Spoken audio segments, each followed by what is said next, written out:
है मेरा नबी उस जमाने में तशरीफ लाया जब अरब के लोग अपने बच्चियों को जमीन में जिंदा दफन कर दिया करते थे। उस मौके पर आकाए करीम सल्लल्लाहु ताला अलैहि वसल्लम ने औरतों को वो हक दिया है जो दुनिया का कोई धर्म, दुनिया का कोई मजहब, दुनिया का कोई दीन दे ही नहीं सकता। हक है, लड़कियों को बाई से आर समझा जाता था। लड़कियों की पैदाइश पर लोग घरों में छुप कर बैठ जाते थे।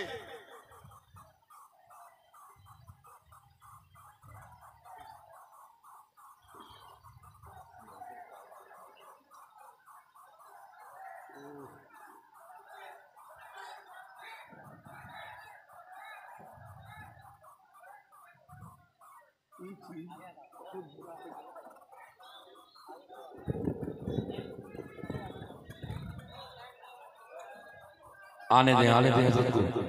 नारे तकबीर, नारे तकबीर, नारे रिसालत, नारे रिसालत।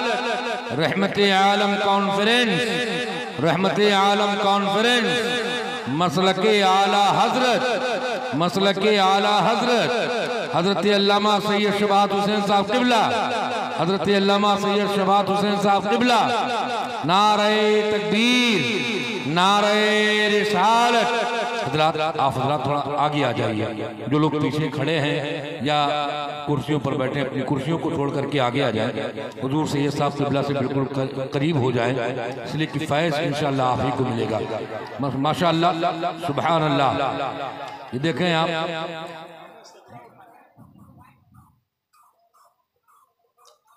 आलम हिंदुस्तान का एक अजीम खतीब, मुस्लिह कौम मिल्लत हजरत अल्लामा मौलाना शाह सैयद शबात हुसैन साहब किबला दामत बरकातुहुल कुद्सिया मिंबर रसूल पर जलवा फिगन हो चुके हैं। आप हजरत की चेहरे की ज़ियारत करें, अपनी नेकियों में इजाफा करें।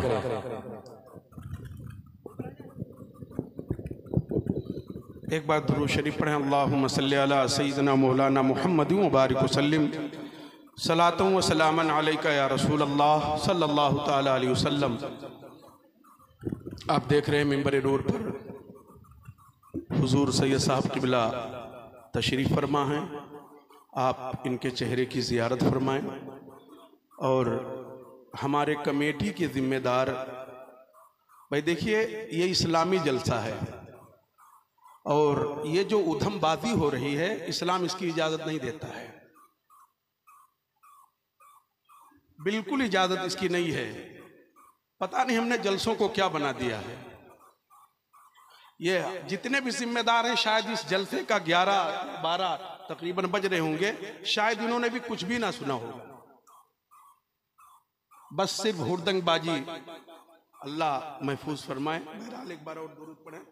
अल्लाहुम्मा सल्ली अला सय्यिदना मौलाना मुहम्मद व बारिक वसल्लिम सलातु व सलामन अलैका या रसूल अल्लाह सल्लल्लाहु ताला अलैहि वसल्लम।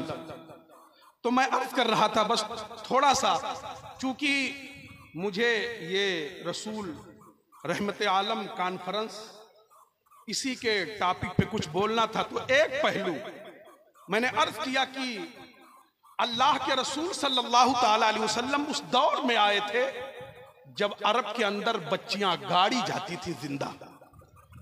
इस हिंदुस्तान के अंदर जहां हम जिंदगी गुजारते हैं, इस हिंदुस्तान के अंदर सती का प्रथा चल रहा था।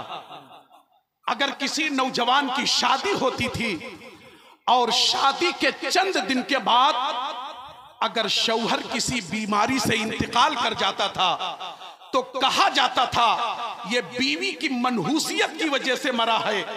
और जब दरिया के किनारे शौहर के चिता पर आग लगाई जाती थी तो जहां मुर्दा शौहर जलता था, साथ साथ में जिंदा बीवी जला करती थी। इसी हिंदुस्तान के अंदर बेवा को मनहूस कहा जाता था। अगर किसी औरत का शौहर मर जाता और वो बेवा हो जाती तो लोग कहा करते थे ये बेवा है, अगर सुबह सुबह इसका चेहरा देख लोगे तो तुम जो काम करने जा रहे हो वो काम बिगड़ जाएगा। बेवा जिस रास्ते से गुजर जाती थी लोग उस रास्ते से गुजरा नहीं करते थे। ये हिंदुस्तान के अंदर राज था। आज लोग इस्लाम पर उंगली उठाते हैं कि इस्लाम ने औरतों को घरों के अंदर कैद कर दिया है। मेरे भाई, इस्लाम ने कैद नहीं किया है, इस्लाम ने औरत के वकार की हिफाजत की है, इस्लाम के इज्जत की हिफाजत की है, इस्लाम के वकार को बचाया है। आज तुमने आजादी के नाम पर औरतों के जिस्म को बेचा है, औरतों के इज्जत को बेचा है, इज्जतों के औरत के वकार को बेचा है।